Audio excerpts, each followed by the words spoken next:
Hello YouTube, and welcome again to my channel. This time I wanted to talk a little bit about what it was like to be in elder school at Patterson Bethel.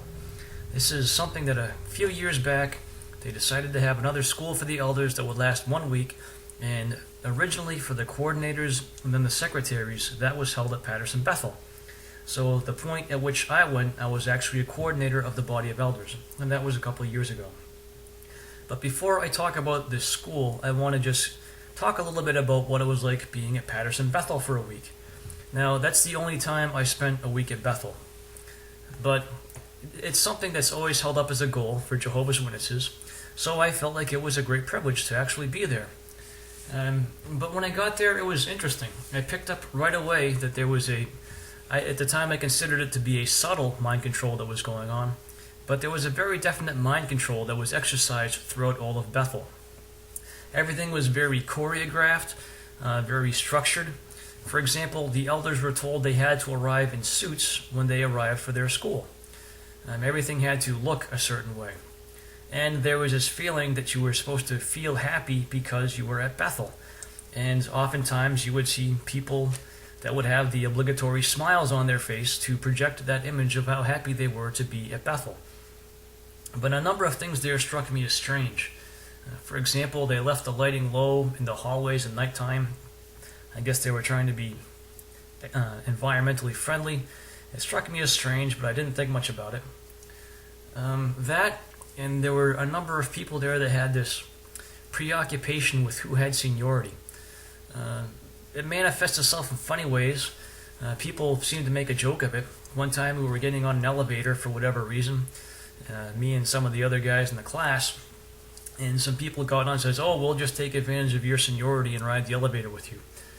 So little jokes like that, though, made it very obvious that seniority was a big thing at Bethel. But the funny thing is, when you think about that, it has nothing to do with how long you were in the truth, but rather seniority there had everything to do with how long you were involved in full-time service. So they considered us to have seniority because they knew that we were at the school for coordinators of the bodies of elders. But that being said, I was one of the youngest people that was in my class. So I never considered myself to have any seniority, and I just thought it was kind of odd. Along the same lines, if somebody came who was just a low-hour publisher, even if they had been in the truth for 50 years, I kind of doubt that the Bethelites would have considered them to have seniority, but that's just conjecture on my part. So that was Bethel. The mind control was easy to pick up. It was very regimented, very structured. They had certain ways they wanted you to keep your room. When you left, all the dishes had to be done and put away. Your clothes had to be folded and put away, which is funny because they had full-time housekeepers who seemed to do nothing but just maybe wipe up the bathroom or something. But you did most of the cleaning yourself. At least that's what it seemed like. Anyway, let's get into the school. So the school was set up. It had several different sections, and it was taught by district overseers. And you got to know the district overseers a little bit, which was interesting. And one of the overseers that was teaching our class had been one who had served a district I was in some time before. So that was fascinating. But they all had their little interesting stories to tell, which was interesting at the time. But there's a lot of interesting things that I have in my notes, which are more interesting to me now that I have become aware of what's really going on. So I'll go through. There were different sections, for example, on teaching, on presiding in earnest, on using the reference Bible, and what have you.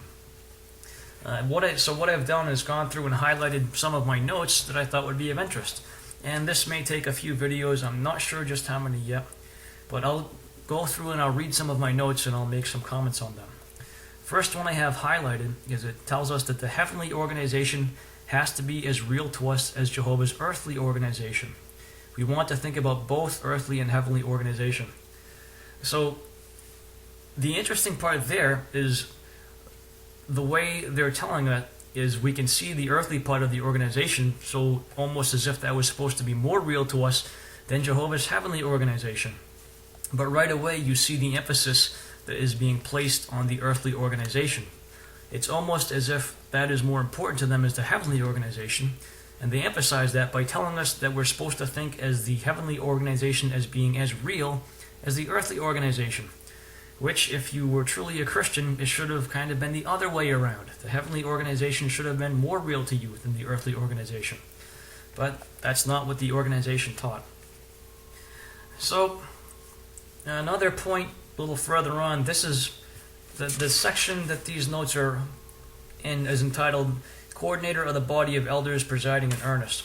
Anyway, so the second thing I have marked in this particular section is the points on being balanced with elders meetings. So what they were trying to do is get bodies of elders to reduce the numbers of meetings they had. There were only 4 meetings that were required each year. These were the 2 with the circuit overseer and 2 other quarterlies in between the visits of the circuit overseer. Because a lot of bodies of elders were just having an incredible amount of meetings. And one of the bodies I served on was like that. The brothers seemed to like to get together to talk about useless, random things and spend a lot of time doing it. And when I attempted to implement this direction that was given to us from the branch to reduce the number of meetings, there were a number of people on the body that were not happy about it, despite the fact I pointed out to them that this was direction from the branch. And I think there are a lot of elders out there that like to get together in meetings to talk among themselves, but then they don't like to do anything about it. So it's like they like to pretend that they're managing, and then they don't want to do anything. And they gave you instruction on what to do when the meeting was dragging. For example, if it had a specific point, you had to try and keep it on that point. And this one's interesting. It's on the Organized to Do Jehovah's Will book, which is another section. And I'm going to read my notes. It says, why can we place confidence in the faithful and discreet slave? And it then goes on to describe organization. It says, well, they're organized theocratically, and God rules. It's a vertical organization. Look up for direction. Look to the branch for direction. Nobody is autonomous. Jehovah mandates things take place decently and by arrangement. So all throughout the school, we continually get reminders that we are to follow direction explicitly that comes from the top down. If we have a question, we are always to look up for answers. And that will be obvious the more of these notes that I read. And they keep highlighting things like this. It said, Christ set the foremost example of submission to theocratic arrangement. They very heavily stressed submission to theocratic arrangement, and they appealed to the example of Christ submitting to theocratic arrangement. And they wanted us to follow that example, to submit to the direction that was given by the faithful and discreet slave. In fact, another note I have says, submit to direction to show our loyalty. So they very much so were interested in your submission and in your loyalty. And a point in the same section says, those taking the lead are governors. It says they should be obedient, follow, be submissive, and follow despite not understanding or agreeing. So they wanted your unquestioned obedience. Even if you didn't agree, you were supposed to follow the faithful slave. This was stressed all throughout the school. They didn't care if you didn't understand or agree, you were still supposed to follow. And my next highlighted note is one that demonstrates why they feel this way. It says, we are belongings of the faithful and discreet slave class.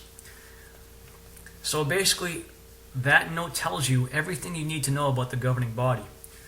They call themselves the faithful and discreet slave, but they feel as if every Jehovah's Witness is their personal property, and they treat them as such. My next note, trust the faithful slave because Jesus trusts them, and because we're told to obey. So there's a nice little bit of circular reasoning. They assume that Jesus trusts them, therefore we have to trust them because they think Jesus trusts them. And my next thing is show trust by accepting and discharging our assignments and appointments. So, everything is bent on getting you to obey the faithful and discreet slave. And they talk about the headship principle being involved in our submission. My note says, when headship is not followed, you get an explosion. So they are trying to instill this fear in you that if you do not follow the arrangement, you're going to have big, massive problems. And another thing I have highlighted says, you should not have the attitude that it is better to ask forgiveness than permission. So even right away, I'm only a few pages into my notes, which run several pages, and you can already tell how strongly the governing body is pounding into the elders that they are to obey. If they have any questions before they do anything at all, they are to ask the branch. This becomes extremely pertinent in the example of child abuse cases. Anytime something that big comes up, right away the elders are instructed to call the branch. So for representatives of Jehovah's Witness to get on TV and say that the organization is not responsible is completely and utterly untrue.